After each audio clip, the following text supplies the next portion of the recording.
In my last video, we left off after an eventful 3 days in Porto, the Douro Valley and Arieiro. Today, on day 4 of my trip, I said goodbye to Porto and boarded a plane headed to an island destination like no other, the birthplace of Cristiano Ronaldo dos Santos Aveiro.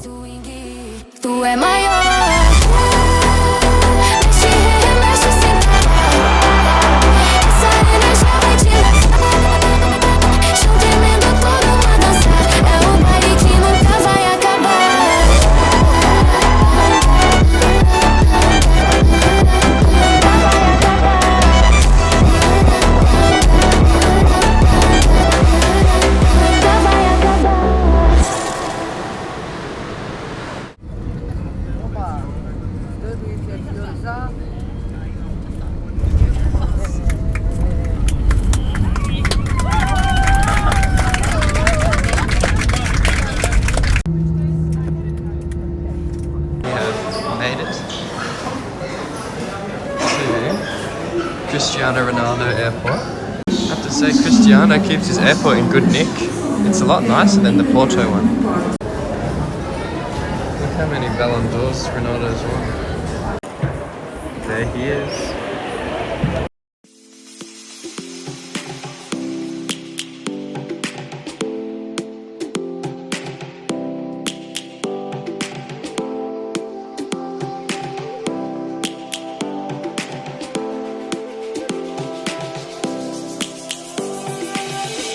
Lions roaring in the morning sun, searching for a longer day. People feeling like the light has just come. We must never stop the way. Birds chirping and I hear my name, grasping into a life. Life is happy but it's so. Found Madeira Plaza Shopping Centre. Funchal. My chicken, like a chinguito or something. I'm not quite sure, but it looks nice. Now leaving a com for the second time. I am sweating up a storm. Yeah, but gonna see on this second attempt if we can make it down to the city, I guess. I see something. I see a crowd has gathered down below. I wonder if I can see anything from up here. Wow, look at that.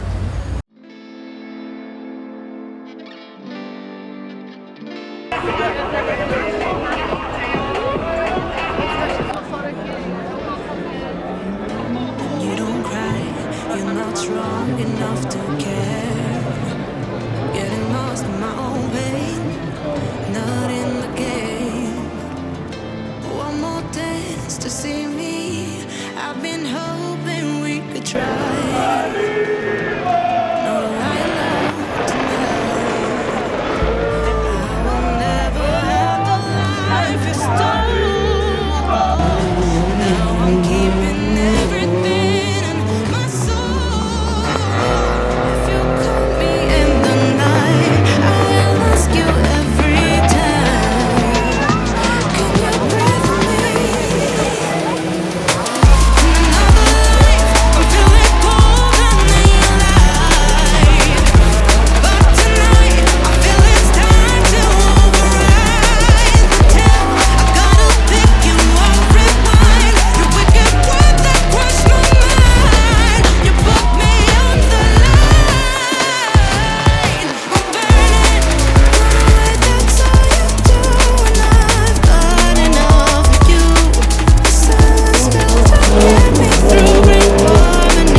Take me, and I hope they won't try, 'cause I don't wanna know if I get out.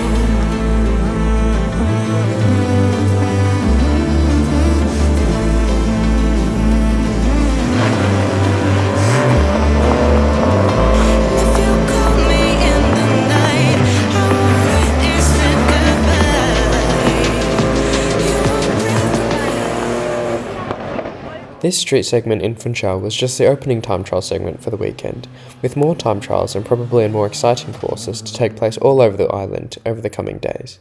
But it was interesting to see that after the time segment, the drivers would then have to drive their rally cars among regular traffic until the next split, following the usual traffic laws. After a dinner of bacalhau or salted cod, I made the walk back uphill from the harbour to my hotel, a walk that I would become very accustomed to with time. Everything is hills.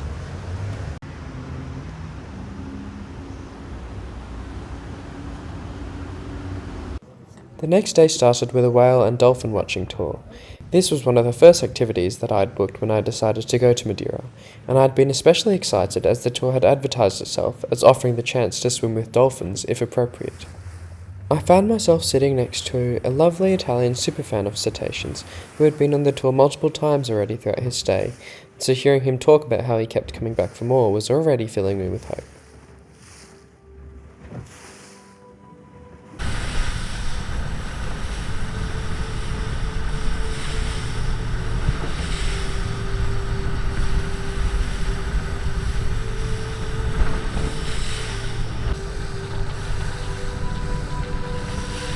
All the anticipation paid off as we were treated to a show from a large pod of Atlantic spotted dolphins, a pod which according to the tour operator was remarkably large even for what they usually see. We were informed fairly quickly that as there were babies in the pod, swimming would be not allowed, but with how fast the pod was moving I think swimming was out of the question regardless, and did not mind one bit.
We eventually moved on to let other boats have some time close up with the dolphins, and carried on around the south coast of the island.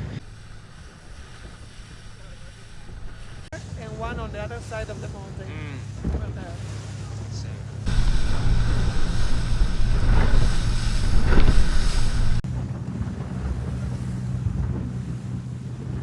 There would be no more cetacean sightings, but there was a sea turtle in the harbour which I didn't manage to catch on camera.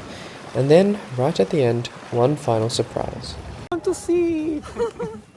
It's for your goodbye. Yeah, the moon seal. To my untrained eye, I was already delighted to have seen a seal, but my new Italian friend reacted with much more excitement. This was a Mediterranean monk seal, believed to be the rarest seal species, with only an estimated 700 individuals in the wild, in 4 subpopulations, one of which was Madeira. Apparently he had been searching for them for years but had never seen one, and so we were incredibly lucky to have stumbled across one just by chance, as the tour was about to end. After the tour I went for coffee with the Italian man and his wife, so not only was the tour a success in terms of seeing dolphins, but this was also pretty much the only significant social interaction I had with someone on an otherwise fairly reclusive solo trip.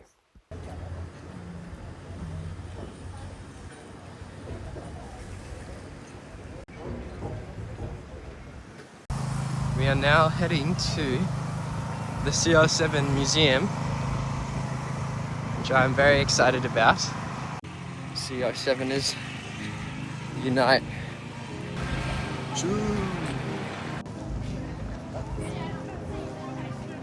Out of this, but it is still a little disturbing how different coloured his buttocks are. Well, if we come to the other side, there's another part of him as well. It'll just be like one big room. No real sequence. I think I can just walk around. This famous skull against Juventus. A whole bunch of different tributes.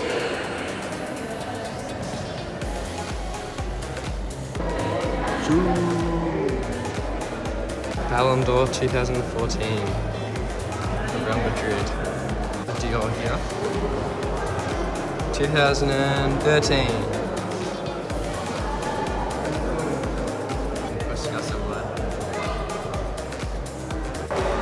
My goat is Alibaba Cloud Match Award. A well-educated goat. Probably the biggest trophy, the Euros. How's he ended up with the Euros trophy here?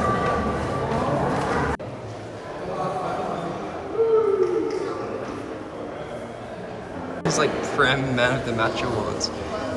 Oh, this is from his recent period with Man United. He won Player of the Month and then Tim Hag still wanted to sack him. 2021. Manchester United Player of the Month, 3 months, gets dropped. Absolute disgrace.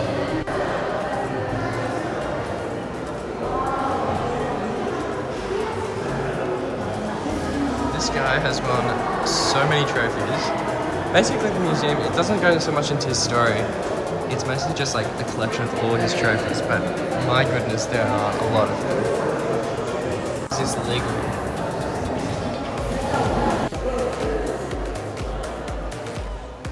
This is made out of chocolate.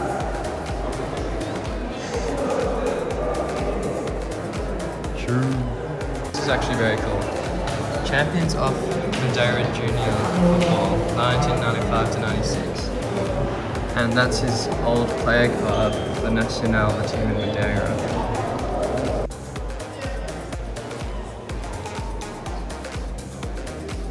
We've got Maradona's left foot here.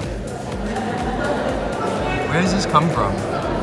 I've just gone and impulse bought a signed Alan Messier jersey for 250 euros, like 500 Australian dollars.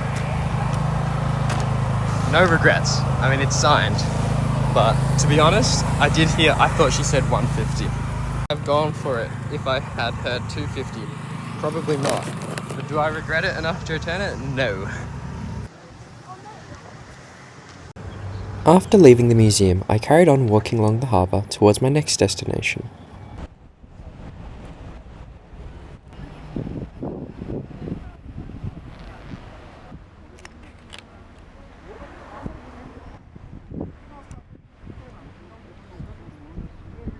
Previously, when entering the island, I had seen how much verticality there was to Madeira, with every slope populated with houses across a range of different heights. Here I took a cable car up to Monte, a suburb of Funchal that was just as much above the city centre as it was north of it.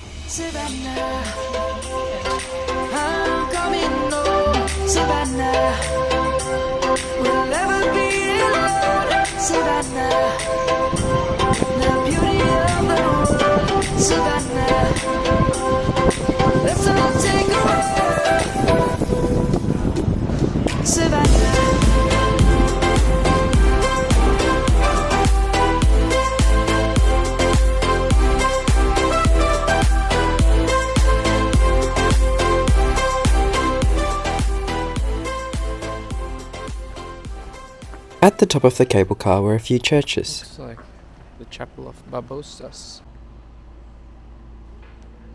This one here is the Igreja de Monte, a pilgrimage site for Charles I, the last emperor of Austria-Hungary, who went into exile and was buried here.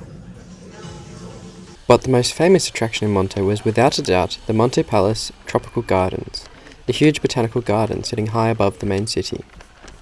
This walk is called like the history of Portugal. It looks like this panel is supposed to correlate to the discovery of Madeira and Porto Santo.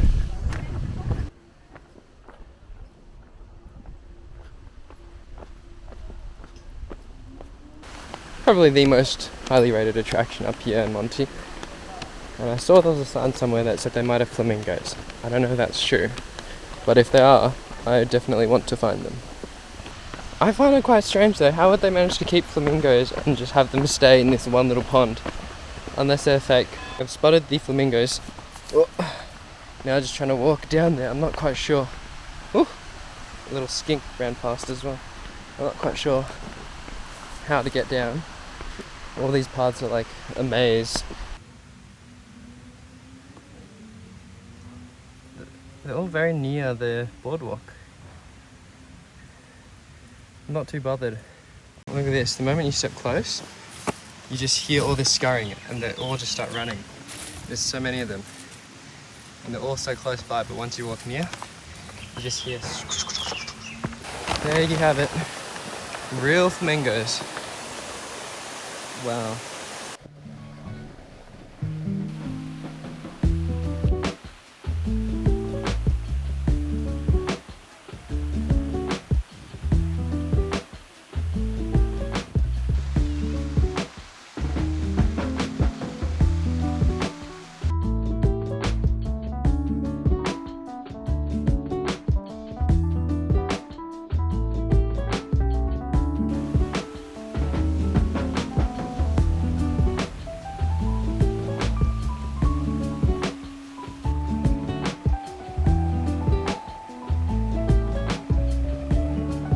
There's a lot of height variation to this garden.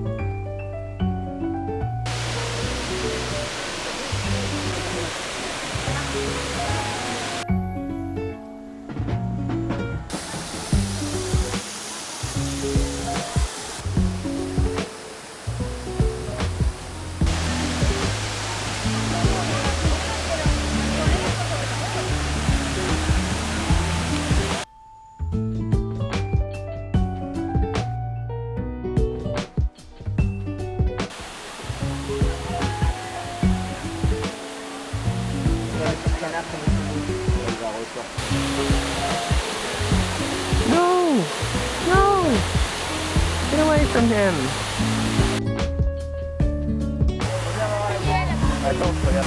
Oh, his shell's not in good shape.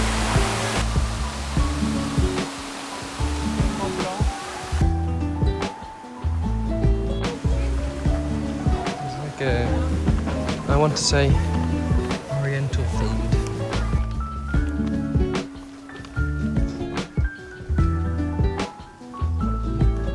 Hola, el gato.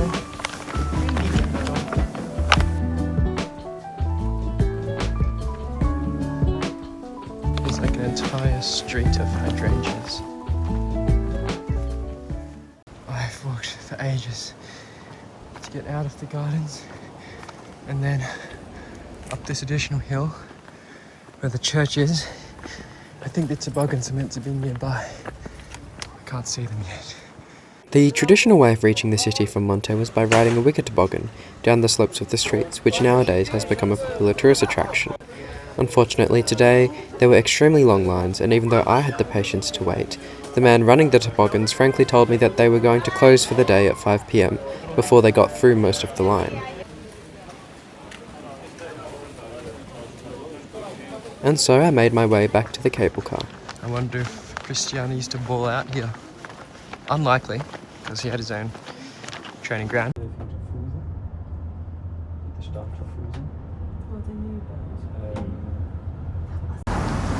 Portugal store. So I've already burnt my budget on the Andalusia shirt. Okay, well, I may have gotten distracted and gotten an impulse bought more stuff. Alright, I thought now would be an okay time to do a merch haul in progress. First, we have a KFC Portugal towel for like €3, which I think is actually very good. We have an away kit for Nacional. We have a signed Cristiano Ronaldo Al Nassr jersey with this document proving that it was signed. We have a magnet, which I don't want to unwrap. We have a Nacional scarf, which I'm going to give away as a gift. We have a Ferrari model from last year, which I'm going to give away as a gift. We have some ovos moles. I think that's it so far. This is right outside my accommodation. I've only just seen it now. Look at that.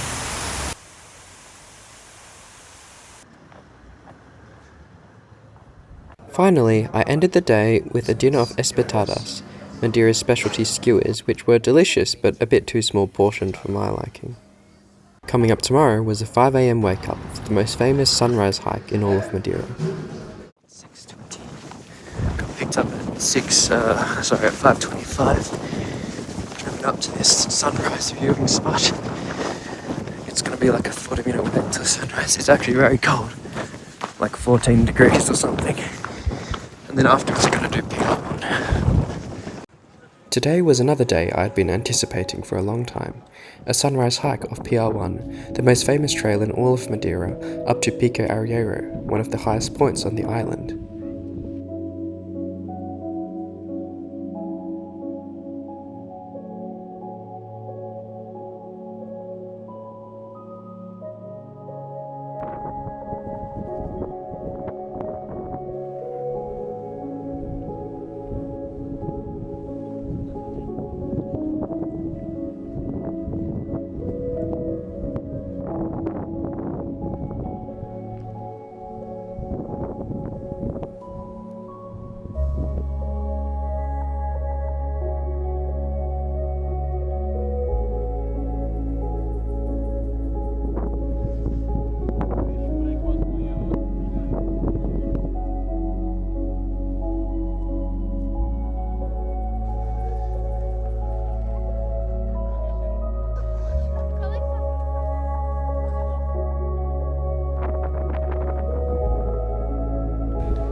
The later part of the track had been closed due to forest fires a few years ago, but the most famous Stairway to Heaven viewpoint was still open and available as my target for today.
So this is PR1, the most popular track in Madeira, also known as the Stairway to Heaven.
Having been driven up to the PR1 start point by shuttle tour bus, I now needed to complete another hike, PR3, to descend the mountain and reach the pickup point a few kilometres downhill. Alright, we're now starting PR3. Estimated time 2.5 hours, it's like 9:15, so I have about a little bit over 3 hours to finish this. I'd rather not miss the ride back home. And the whole path is essentially downhill. Because we've driven up here, now this is going to walk us back down towards Funchal. It's starting to get sunny now. Well, it's already been sunny. The temperature changed dramatically from it being so cold that I needed to put on a jacket. And then as soon as the sun came up, it was like already sweltering hot, basically. There was no in between whatsoever. Now we seem to be coming up to a little viewpoint. This was a relatively ordinary trail that just served as an alternative to the closed Pico route, and had that one been open, I certainly would have preferred to take it instead.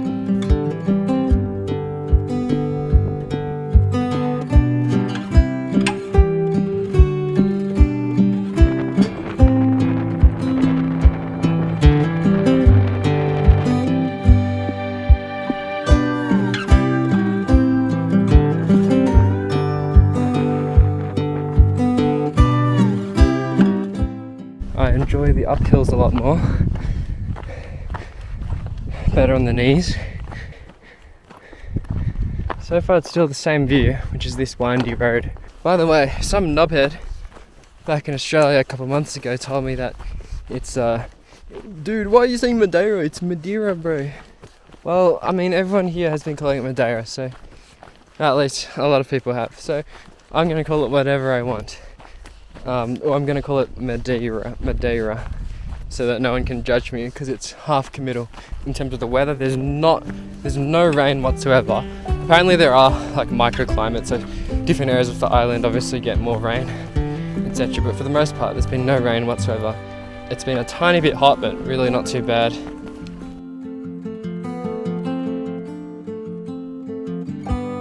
On the topic of the climate, up here it seems very not tropical at all. I know the island as a whole is supposed to be like subtropical, but certainly some of the parts closer to the shore that I went past on the whale watching tour yesterday, you know, they had like bananas and stuff growing.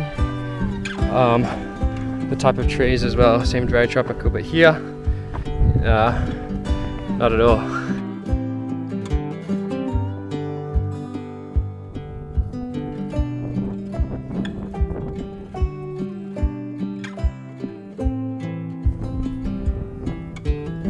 Here we are. Oh, how lovely.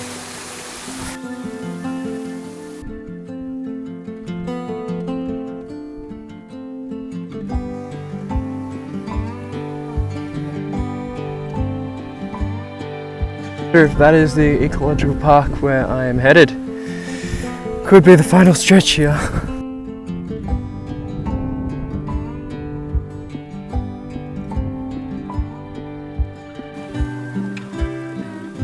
This might be the end. Yeah, I think so. There we go.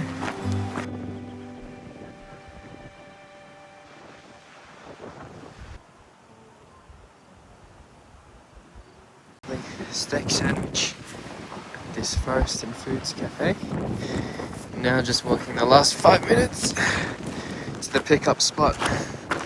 By the time I made it back, it was now about 1 PM, meaning I still had half the day left to try and squeeze something in. One of the close-by attractions that could be feasibly done in this time was Cabo Girao, a cliff-top lookout, to get to which I had to take a 30-minute scenic bus ride through Camarada. Madeira had a surprisingly extensive public bus network in terms of attractions covered all over the island. The only issues were that firstly, many of these routes only ran a few times a day, sometimes changing route or skipping specific stops, meaning you had to pay close attention to the timetables. Secondly, there were about 4 different companies that serviced that public bus network, meaning you had to carefully figure out the right stop to go to. I spent a great deal of time while planning for the trip scouring PDF files with all the different timetables to figure out what routes would be feasible.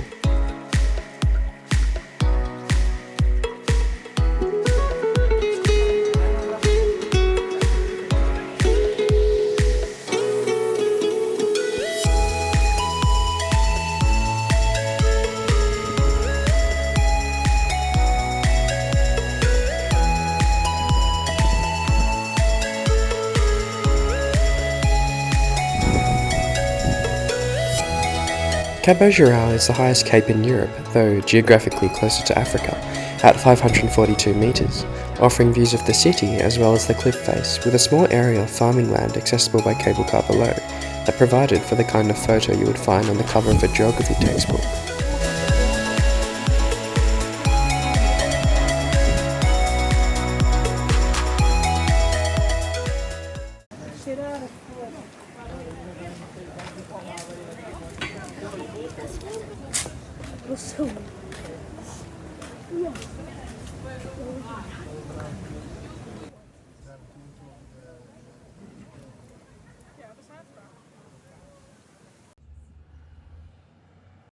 Look at this wall. It's just teeming with them. Everywhere you look. More. There's more there. Everywhere you look. More here. Here. Here. They're all just sunbathing. Ooh. Apparently this is the biggest sporting event in Madeira, which would make sense. I don't know how people actually watch it besides on TV. Because to travel to all the different parts of the island where they're doing this, it's a lot. Okay, we are now making the very familiar walk down towards the harbour to go for dinner. Today my aim is to try the scabbard fish with banana. That again, my Italian friend recommended to me. I had no idea what he was saying. I was noting it down, but I was also Googling like scappa fish, like trying to figure out what it is. And it's not that he was saying things incorrectly, but more just I'd never heard of a scabbard fish before. But apparently scabbard fish is something that they commonly eat. The banana and passion fruit part is not, but they've combined the two to make a touristy kind of meal. Birds of paradise. These are Madeira's national flower.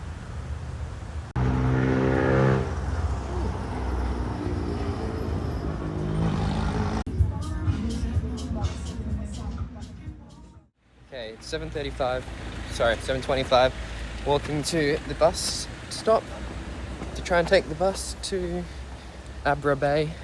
Today I decided to back up yesterday's hike with another hike at Ponte de São Lourenço, the easternmost point of the island, a volcanic peninsula whose treeless, grass-covered basalt cliffs were the first sight of the island as you approach by plane.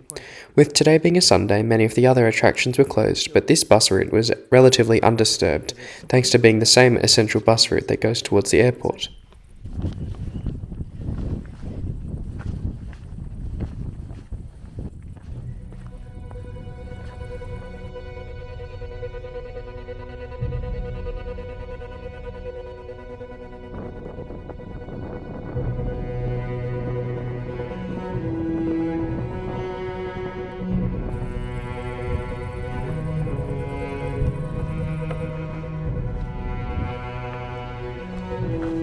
Walk feels very quiet. I mean, there's still a fair few people around. Not as much as the walk yesterday. But there's just nothing else around.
the other way, so I really am quite alone. This Casa da Sardinha, do Sardinha, is the finishing point of PR8. But I believe, judging from the map, this trail will take me to the very end of the island. That is where I should like to go.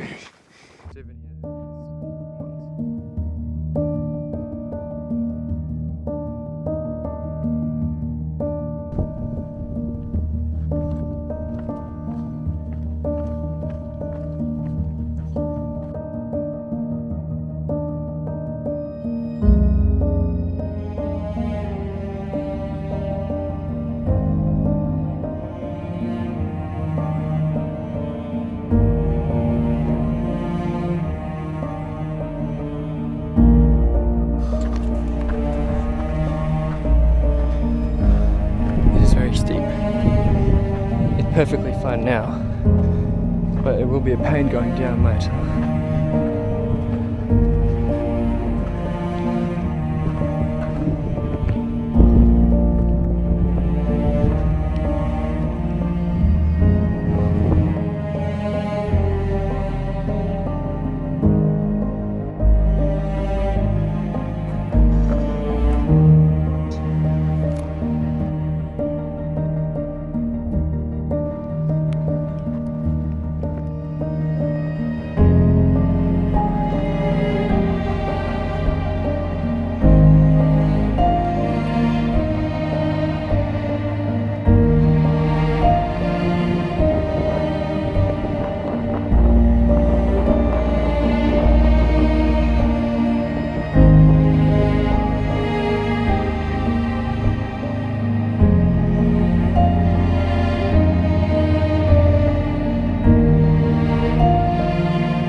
Having reached the end of the island, I now headed back the way I came, but this time running into more crowds as well as some birds, which was nice given that this area had been designated an important bird area.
taking advice from my Italian companion from 2 days earlier, I had also purchased some goggles and intended to go for a swim, as he said there were fish everywhere you look.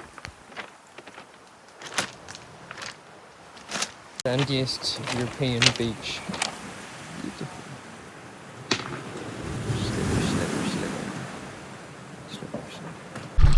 Alright, I'm ready. 3, 2, 1.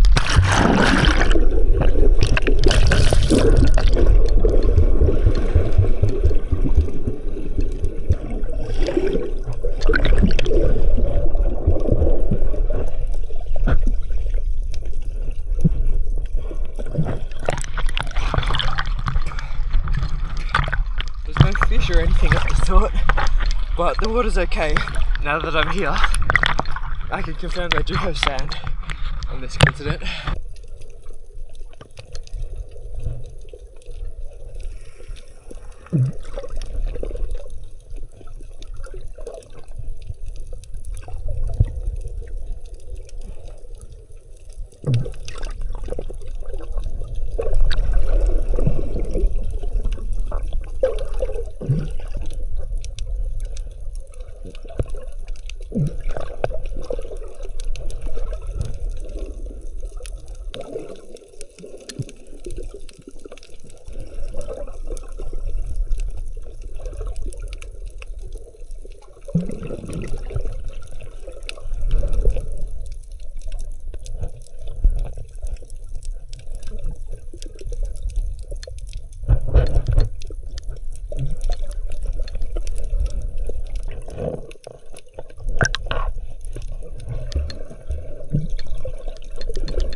Finished going for a swim, and now I have 40 minutes to get back to the car park.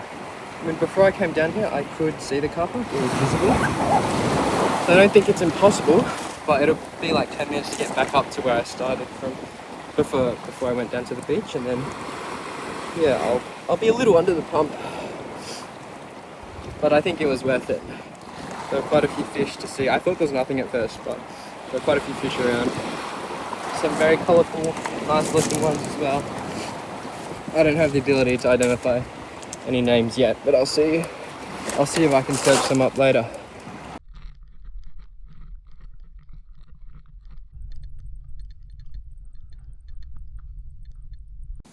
With 15 minutes to spare, got myself an ice cream. I made it back to town by early afternoon and decided to finally take an easy day off, spending some time at the hotel and going out briefly for dinner. To the old town for the first time. Most things are closed because it's a Sunday, so may not do a full proper exploration of the market and so on. Very colourful. This restaurant has given me a confidential Madeira wine. I don't know if I go for it. Am I going to end up dead again? The grilled limpets. And tomato soup. Limpets are very, very nice. I mean, they're small, you go through them quickly. They taste very good, they're not too chewy either. And they don't really taste like, you know, too fishy, if you know what I mean. For my clothes. 5 minutes. Rise and shine. We have another 7:35 bus to catch. It's currently 7:15. Oh. What's this little chicken doing? On my fifth and final day in Madeira, I planned to take a bus to the western side of the island, where I had not been before. There was only one bus there and one bus back each day, so I knew I could not miss it, and I was going to spend more hours in transit than at the actual location. Thankfully, however, the bus ride itself proved to offer incredible views of the valley and the little towns nestled within them.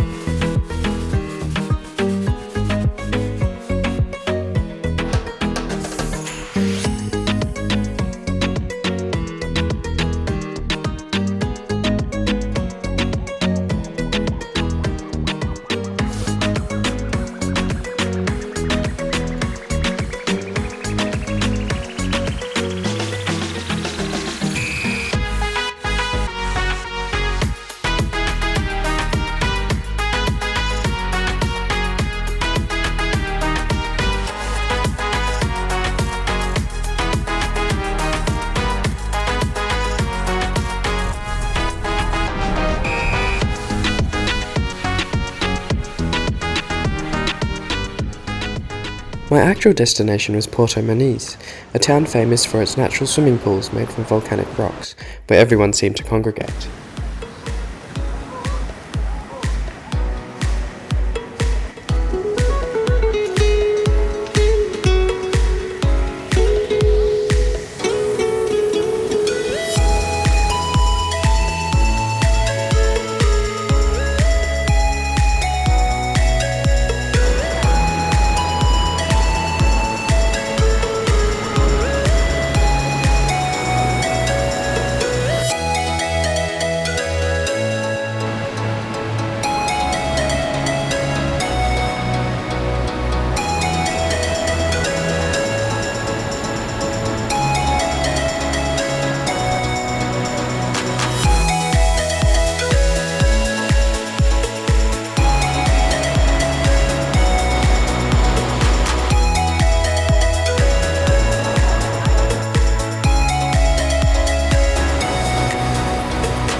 Playing in the pools now. I need some time to dry off. The bus is still in like 1.5 hours, but I want to get some lunch and make sure I'm dry before I board the bus. We're now onto the bus. Just looking to have some lunch. We've got a bolo de caca with chicken. Bolo de caca being a sort of garlic buttered flatbread to go with this lovely view. And so, having returned to Funchal by the same long bus journey, I spent the rest of my final day exploring the old town, including the famously overpriced Mercado dos Labradores.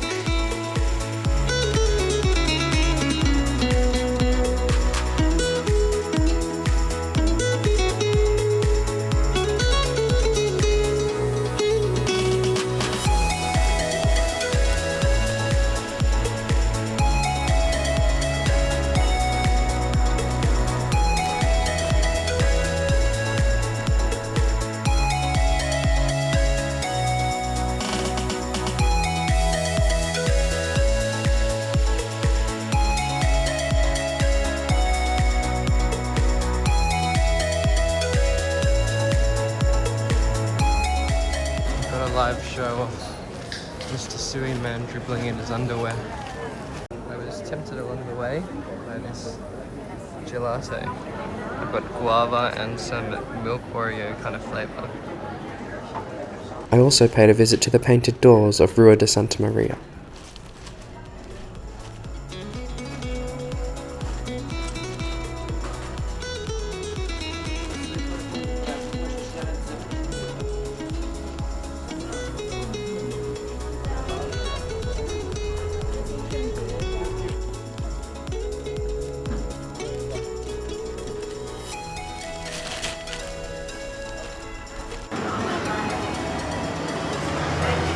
Okay, now we're walking back the other way, past the market again.